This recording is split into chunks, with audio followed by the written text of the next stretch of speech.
देव कुठलाही मागत नाही बळी. देवाच्या ज्या काही तामसिक शक्ती असतात ना त्या बळी मागते द्या. आता मी जर एखादं काम सांगितलं व्हेज वाल्याला आणि व्हेजचं जेवण दिलं त्याला, चांगलं पुरणपोळी दिलं, फोडणीचा भात बीत दिला, तो पळत काम करणार.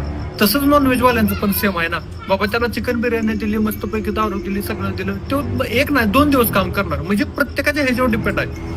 तसंच देवांचं पण आहे की देवांच्या ज्या काही तामसिक शक्ती असतात त्या, भैरव असतात किंवा योगिनी शक्ती असतात त्यांना तो बळी दिला जातो. आता काय कायचा प्रश्न असा की जो बळी देणार आहे त्याचा आत्म्याचं काय. आता हो का, शेवटी त्या पण शक्तीच आहे, त्या देवाच्या तामसिक शक्ती आहे, फक्त त्या शक्ती आहे त्या. मग त्यांचं ती बघून घेतली आत्मा काय करायचं काय नाही. आणि काही प्राण्यांना बळीसाठीच आहेत काही प्राणी. म्हणजे आता आपण बोकड म्हणतो बघा, बोकडाला गावाकडे अजून एक म्हण आहे, मस्तीचा बोकड म्हणते ते बघा. कारण तो जो बोकड आहे का नाही, ज्यानं जन्म दिला त्याला सुद्धा जोडत नाही. म्हणजे त्याच्यावरती सुद्धा काही गोष्टी ह्या असतात ती काय, म्हणजे तुम्ही समजून घ्या. तसंच सेम कोंबडीचं पण आलं.